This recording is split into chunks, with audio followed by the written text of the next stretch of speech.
सुप्रभात बच्चों, आज मैं आपको आपकी पाठ्य पुस्तिका कथा संचयन से कर्मनाशा की हार पढ़ाने जा रही हूँ। यह एक कहानी है और इसके रचयिता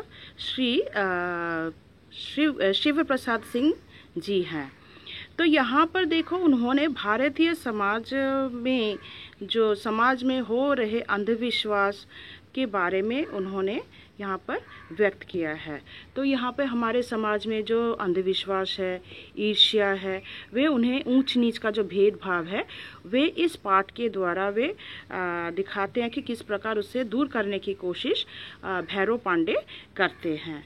तो यहाँ पर इस पाठ के मुख्य पात्र हैं भैरव पांडे, और वे कहाँ रहते हैं? वे कर्मनाशा नामक जो नदी है वहीं पर नई डीही नामक एक गांव है, वहीं पर भैरव पांडे रहते हैं। तो भैरव पांडे अपने भाई के साथ वहाँ बसे हुए हैं। जब उसका भाई का नाम कुलदीप था, जब वह उसका भाई 2 साल का था तभी उसके माता पिता का देहांत हो जाता है। भैरव पांडे तब क्या करता है? भाई को अपने पुत्र के समान क्या करता है? उसे पाल पोस कर बड़ा करता है, उसका लालन पालन करता है। और भैरव पांडे जो है वह अपाहिज था, पंडित था एवं वह अपाहिज था। तो किसी प्रकार से वह क्या कर रहा था? अपने भाई की पढ़ाई लिखाई देखभाल कर रहा था, क्योंकि माता पिता जब चले गए थे तब उसकी देखभाल के लिए कोई नहीं था। अब कुलदीप देखते देखते 16 साल का हो गया, नवयुवक हो गया है। तो वह जहाँ रहते थे, नई डीही पर वे रहते थे, तो उसी के सामने मल्लाह लोगों का एक बस्ती था, वहाँ रहते थे। तो वहीं पर फुलमत नामक, नाम याद रखना, फुलमत। तो फुलमत नामक एक लड़की भी रहती थी, मल्लाह की बेटी थी, जो विधवा थी। तो कुलदीप का क्या है, उस लड़की से, उस विधवा स्त्री से उसका प्रेम पनपता है। तो यह बात शुरू में जो है भैरव पांडे को पता नहीं चलता, पर एक दिन उसे शक ज़रूर होता है, क्योंकि वे जब फुलमत उनके घर आया करती थी तो चाल चलन से पता चलता है कि कुलदीप उसकी तरफ आकृष्ट हो चुका है। तो एक दिन क्या है, कुलदीप और फुलमत कर्मनाशा नदी के तट पर, रात को मैं बता रही हूँ, चांदनी रात थी, तो वे लोग टहल रहे थे, छुप छुप कर मिलते हैं और वहाँ पे टहलते हैं। और यह दृश्य जो है भैरव पांडे देख लेते हैं। अब भैरव पांडे जब देखते हैं, वे ऊंचे कुल के पंडित थे, और यहाँ पे ये तो मल्लाह की बेटी थी, वह भी विधवा थी। तो इस कार्य को देखकर भैरव पांडे बहुत क्रोधित हो जाते हैं, और वे क्या करते हैं, कुलदीप के ऊपर बरस पड़ते, दोनों को डांट फटकारते हैं और कुलदीप को थप्पड़ भी मारते हैं। तो इस कारण क्या है, कुलदीप घर छोड़कर चला जाता है। अचानक से क्या है, वो घर छोड़कर चला जाता है। इस घटना के बाद अब भैरव पांडे उसे ढूंढते रहते हैं, महीनों भर ढूंढते रहते हैं, मगर कुलदीप का कोई पता नहीं चलता। यद्यपि एक दिन के लिए आया था, मगर फिर वह चला भी जाता है। इस प्रकार महीनों गुजर जाते, 5-6 महीने बीत गए। इतने में एक दिन क्या होता है, जो कर्मनाशा नदी है वहाँ पर बाढ़ आ जाती है। तो कर्मनाशा में जब बाढ़ आती है तो उसका विकराल चेहरा, मूर्ति को देखकर गांव वाले बहुत स्तब्ध, भयभीत हो जाते हैं, क्योंकि जब भी कर्मनाशा की बाढ़ आती है तो क्या है, कई लोगों की जान लेकर ही तब उससे शांति मिलती है। मतलब बाढ़ में क्या होता है, कई लोग अपने प्राण गंवा बैठते हैं। तो यहाँ पे कर्मनाशा जो नदी है वहाँ पर बाढ़ आने के कारण काफ़ी लोग, हर साल ही आता है, और आने पर कई लोग की जान भी चली जाती है। पर उनमें यह अंधविश्वास था कि जब कर्मनाशा का बाढ़ आए तो अगर वह किसी मनुष्य का बलि चढ़ाए तो वो तभी क्या है, किसी की बलि लेकर ही कर्मनाशा जो है वह शांत हो सकती है, अदरवाइज वो कर्मनाशा जो है वह शांत नहीं होगी। ये जो अंधविश्वास था, इसके पहले भी वह बलि ले चुकी है। तो इस साल लोग भी सोचते हैं कि किसकी बलि चढ़ाया जाए। इतने में गांव वालों को पता चलता है कि फुलमत जो है उसको एक संतान पैदा हुआ है। वह तो विधवा थी। तो यह बात गांव वालों में फैल जाता है। गांव वाले जानते हैं कि उसने बहुत बड़ा पाप कार्य किया है। तो इसीलिए वे लोग क्या सोचते हैं कि फुलमत को उसके बच्चे के साथ, उसका जो संतान है उसके साथ क्या है, इस कर्मनाशा की नदी पर बलि चढ़ाया जाएगा। तो इसीलिए उन्हें उससे उसके संतान के साथ क्या करते, कर्मनाशा का जो नदी है वहाँ पर उसे मतलब रोक कर रखते हैं। तो यह बात भैरव पांडे के कानों तक चलता है। जब भैरव पांडे को यह बात पता चलता है तो वह तुरंत वहाँ मौजूद हो जाते हैं और वे उसे रोकने की कोशिश करते हैं, क्योंकि भैरव पांडे को मालूम है कि इसमें फूलमत का कोई दोष नहीं है और ये जो संतान है ये कुलदीप का है।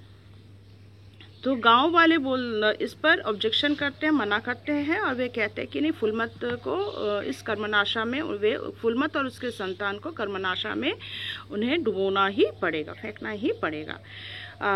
तब गांव के जो मुखिया हैं वे भी कहते हैं कि उसने पाप कार्य किया है, मतलब फूलमत ने पाप कार्य किया है, इसीलिए उसे इस नदी में जाना ही पड़ेगा।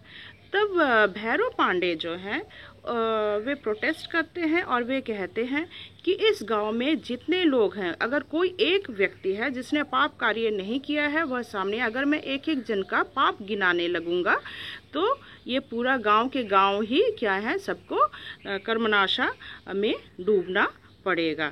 तो यहाँ पर देखो उसकी इस अडिग चट्टान, मतलब ये इतने चट्टान का रूप जो है, उनके अडिग व्यक्तित्व के बारे में हम यहाँ पर देखते हैं। तो गांव वाले देखते हैं कि भैरव पांडे जो हैं किस प्रकार वे फूलमत को बचाते हैं और वे कहते हैं कि यह बच्चा जो है किसका है, कुलदीप का है। कुलदीप क्या है, डरपोक है, वह क्या है, दायित्व नहीं ले सका और वह वहाँ से भाग गया। तो यहाँ पर इसीलिए वे कहते हैं, जितने लोग, वह खुद अपने भाई को क्या कहता है, नीच कहता है। और वह कहता है कि अगर गांव में अगर कोई एक व्यक्ति जो है जिसने पाप नहीं किया, ऐसा कोई सामने आए, और यहाँ पे गांव में जितने भी लोग हैं सभी ने कुछ न कुछ पाप कार्य किया है, पाप अगर गिनाने लगे तो क्या है, सबको ही नदी में डूबना पड़ेगा। तो ये था, मैंने शॉर्ट में आपको भाव समझाया है। अभी आप लोग किताब पृष्ठ संख्या 29 खोलिए, 29 खोलिए, मैं पाठ पढ़ाने जा रही हूँ। तो 29 जो पाठ है, कर्मनाशा की हार, यहाँ पे देखो, काले सांप का काटा, काले सांप का काटा आदमी बच सकता है, हालाहाल जहर पीने वाले की मौत रुक सकती है, किंतु जिस पौधे को एक बार कर्मनाशा का पानी छू ले वह फिर हरा नहीं हो सकता। तो यहाँ पर कहा गया है कर्मनाशा जो नदी है उसमें बाढ़ आने से वहाँ के जो पेड़ पौधे हैं वह मर जाते थे। मतलब अगर सांप, किसी व्यक्ति को सांप काटा जाए तो वहाँ पे फिर भी बचने की आशा है, मगर कर्मनाशा का पानी अगर छू जाता था तो उसे बचाया नहीं जा सकता था, पेड़ पौधे जो है नष्ट हो जाते थे। कर्मनाशा के बारे में किनारे के लोगों में एक विश्वास प्रचलित था कि यदि एक बार नदी बढ़ जाए तो बिना मनुष्य की बलि लिए लौटती नहीं। तो वहाँ के लोगों का यही मानना था कि जब भी बाढ़ आती है तो मनुष्य का बलि बिना लिए कभी वह लौटती नहीं है। हालांकि थोड़ी ऊंचाई पर बसे हुए नई डीही, तो नई डीही गांव है जहां पर लोग बसे हुए हैं। अंडरलाइन करना, नई डीही की गांव वाले कहाँ रहते थे, भैरव पांडे कहाँ रहते थे। नई डीही को इसका कोई खौफ न था। इसी से बाढ़ के दिनों में गेरू की तरह फैले हुए अपार जल को देखकर खुशियां मनाते। 2-4 दिन की बाढ़ उनके लिए तब्दीली बनकर आती, तो 2-4 दिन के लिए बाढ़ रहती थी। मुखिया जी के द्वार पर लोग 12 इकट्ठे होते हैं और कजली सावन की ताल पर ढोलकें ठनकती हैं। तो मुखिया जी का घर जो है वो थोड़े ऊंचे में था, तो लोग वहाँ पर एकत्रित हो जाते थे। गांव के दूध मुहे तक ई बाड़ी नदिया जियाले के माने का गीत गाते। यहाँ तक वहाँ पर क्या है, मुखिया के घर पर सब लोग जमायत होते थे और गीत गाते थे कि दूध पीते बच्चे का भी जान लेकर, तब यह क्या है, बाढ़ शांत होती है। क्योंकि बाढ़ उनके किसी आदमी का जिया नहीं लेती थी। किंतु पिछले साल अचानक जब नदी का पानी समुद्र के ज्वार की तरह उमड़ता हुआ नई डीही से जा टकराया तो ढोलकें बह चली। तो पहले भी बाढ़ आता था पर इतनी मतलब गहराई नहीं होती थी, इतना विकराल रूप नहीं होता था। तो पिछले साल बाढ़ जो है बहुत विशाल काया से आई हुई थी। गीत की कड़ियाँ मुरझाकर होठों के पपड़ी की तरह छा गई। सोखा ना जान के बदले जान देकर पूजा की। तो क्या है, लोग क्या करते थे, जान के बदले मतलब बाड़ में किसी की बलि देकर ही क्या करते थे, पूजा करते थे। 5 बकरों की दौरी भेंट हुई। तो पिछले साल वहाँ पे अंडरलाइन करना, कितने बकरियों का बलि चढ़ाया गया था, 5 बकरों की दौरी भेंट हुई। किंतु बड़ी नदी का हौसला कम न हुआ। 5 बकरियों के बलि के बाद भी नदी जो है, नदी का पानी शांत नहीं होता, बाढ़ का पानी शांत नहीं हुआ। तो इसके बाद एक अंधी लड़की, अंडरलाइन करना, 5 बकरियां, एक अंधी लड़की, एक अपाहिज बुढ़िया बाढ़ की भेंट रही। तो कौन कौन पिछले साल बाढ़ की भेंट में कौन कौन रहे? 5 बकरियां, एक अपाहिज बुढ़िया और अंधी लड़की। नई डीह वाले कर्मनाशा के इस उग्र रूप से कांप उठे। बूढ़ी औरतों ने कुछ सुराग मिलाया, पूजा पाठ कराकर लोगों ने पाप शांति की। तो लोगों ने पूजा पाठ किया और कहा कि इसके बाद क्या है, शायद नदी शांत हो जाए।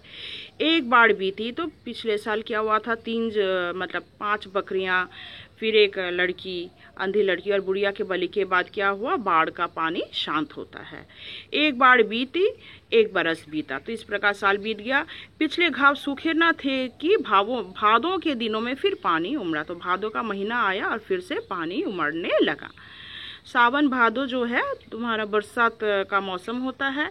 बादलों की छांव में सोया गांव भोर की किरणें देखकर उठा तो सारा सीवान रक्त की तरह लाल पानी से घिरा था। नई डीह के वातावरण में होल दिली छा गई। गांव ऊंचे अरार पर बसा था, जिस पर नदी की धारा अनवरत टक्कर मार रही थी। देखो, गांव तो ऊंची थी पर नदी का पानी जो है हमेशा टकराते जा रहा था। बड़े बड़े पेड़ जड़मूल के साथ उलटकर नदी के पेट में समा रहे थे। यह बाढ़ न थी, प्रलय का संदेश था। तो प्रलय जब आती है तो देखना, बड़े बड़े पेड़ भी जो है नदी में बह जाते हैं। तो नई डीह गांव में जो है इसी प्रकार क्या है, प्रलय के कारण पेड़ जो है वह गिरते जा रहे थे। नई डीह के लोग चूहेदानी में फंसे चूहे की तरह भय से दौड़ धूप कर रहे थे। सबके चेहरे पर मुर्दनी छा गई थी। सबके चेहरे पर क्या है, भय छा गया था, क्योंकि जिस प्रकार बाढ़ का पानी बढ़ रहा था सभी भयभीत थे। पेज 30 खोलिए।